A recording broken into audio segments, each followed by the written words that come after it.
Okay, so continued. Back to that personal story. First, remember, I don't know everything. Second, I don't know the intimate story or exactly what's going on in your head and how you ended up here. In other words, I don't know your conversations that you have with yourself. Third, remember what I said a moment ago. It's never one thing. And fourth, everything can work, but some work better than others, and rarely does one provide a long-term solution. So let's go with the workout theory. Based on calories in, and then you just work the extra calories off. So this created a new type of disorder. It was called the exercised binge eater, something like that. And it was based with mostly women who were found in the gym and on the treadmill, and they were taking extra classes and doing tons of cardio every single day of the week in order to maintain their weight and to keep eating the way they were eating. What ended up happening was on the days that they would binge, they couldn't work out enough, and it started creating injuries and all sorts of problems up here for them. And that's how it turned into a different disorder itself. So this is what I call a band-aid. This is a symptom only addressing the problem, because the problem wasn't that they weren't being fit, even though increasing your metabolism helps. The problem was that they were binging.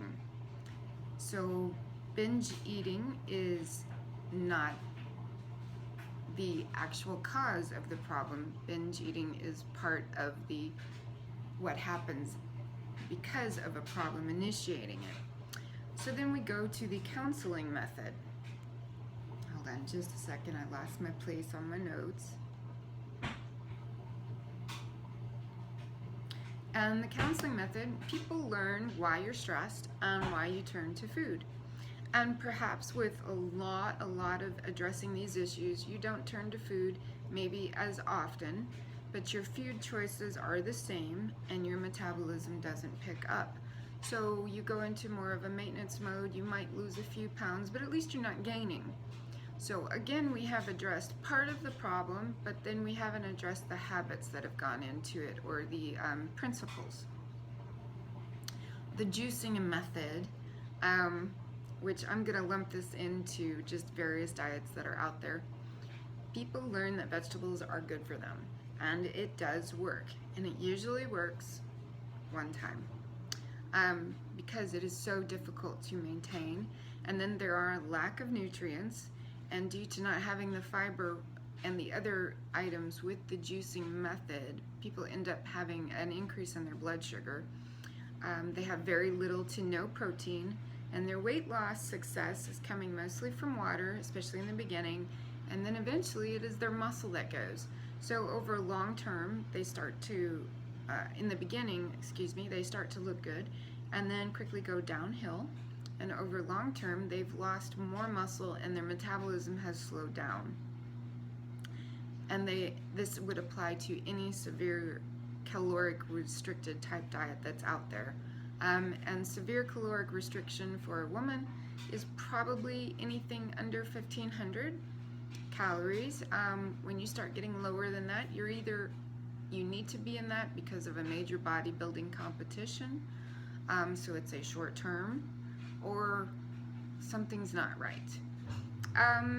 Okay, then we have the we eat only category, and don't eat this diet category, or don't eat that diet category, and that becomes almost like a religion for people. They have their own identity based on that, and they tend to congregate around other people who only eat that way, and they talk that way, and they have books that way and websites that way. And again, this is addressing just one area. So all of these things by themselves have the potential, after a while, when we do them and we continue to not quite get the success we're looking for, tell us that we make the assumption that we're untrustworthy because we haven't figured it out. I hope you like my Star Wars hairdo today. This is how curly girls, by the way, get their hair to have some lift to it.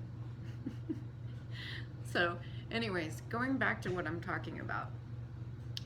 Based on the principles that we are learning in this program, And over time, the choices and the changes we make to our nutritional equality type items so that our health improves, and over time we're not eating quite as much and we're not turning to food for the same reasons, and we're eating better choices, our feelings become just feelings. We're no longer turning to anything for them. We're just more like noticing them.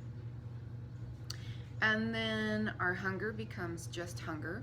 Our tummy rumbles and we go, oh, I think I'm hungry.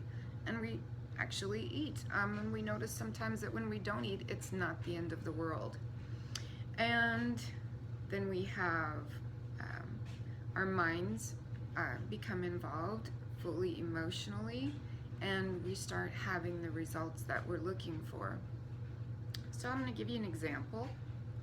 Right now in our country, politics are very entertaining, very interesting. So what if you could make your vote based on only what you were told from the party source? Would you make the same decision if you knew everything? Would you feel confident in your decision if you only knew one thing? Maybe you would have voted for the first person, not realizing there were different ways to do something. Maybe you would have voted for the person who promised the fastest changes, or maybe the most changes, or the simplest changes, or no changes. Without good information, or a certain amount of information, we are limited in our choices and our success. And this is how I'm likening this to all the various methods that are out there for fat loss and having better health in our life and a better connection with ourselves and our community. When we only have one or two sources of information and we're limited, we can only make the best decision that we can at that time. And like I said, many of us have been using a Band-Aid for our goals instead of truly addressing the problem. So continuing on, before we have touched upon the idea of envisioning who we want to be as though we are already that person and at that place and time. So now we're going to add to that just a little bit, and we'll be getting into this discussion more as time goes on. So if you haven't begun to think about what you really want, now's a good time to start. And also, if you already have, do you still want it? Have your desires altered? Have you added more to it? And most of us actually start out pretty vague and pretty small. We're not used to focusing on the things that we really do want. And over time, we do become more specific. So here we go. Whatever you do right now, do not think about a little girl in a pink dress with a white ribbon tied around her waist and two pigtails with red curls flowing. She has 8 freckles going across her cheeks, green eyes, and a few brown flecks in them. She has discovered that her dress moves when she does. She begins to sway her body and turns slowly. Her smile gets bigger as she embraces the twirly dresses. Now, are you smiling just a little bit inside thinking about this girl? You thought about it, didn't you? All right, next one. Don't think right now of the crumpled $20 bill that you found in your dryer. You saw it, didn't you? And you got excited because you're like, ooh, I didn't know this was in there. Okay, our brain is an organ and it is designed to think. So let's use it to our advantage. Develop a story about what you really want. The more detail, the better. Just like the little girl and the dress and her freckles and her face and her smile and her twirling. If I say diamond earrings, we do have a visual. If I say diamond studded earrings, 1.5 carats, we have a different visual. The more detail, the better. So begin this story. Start by writing it down or even jotting down ideas, just like a rough draft when you were in school.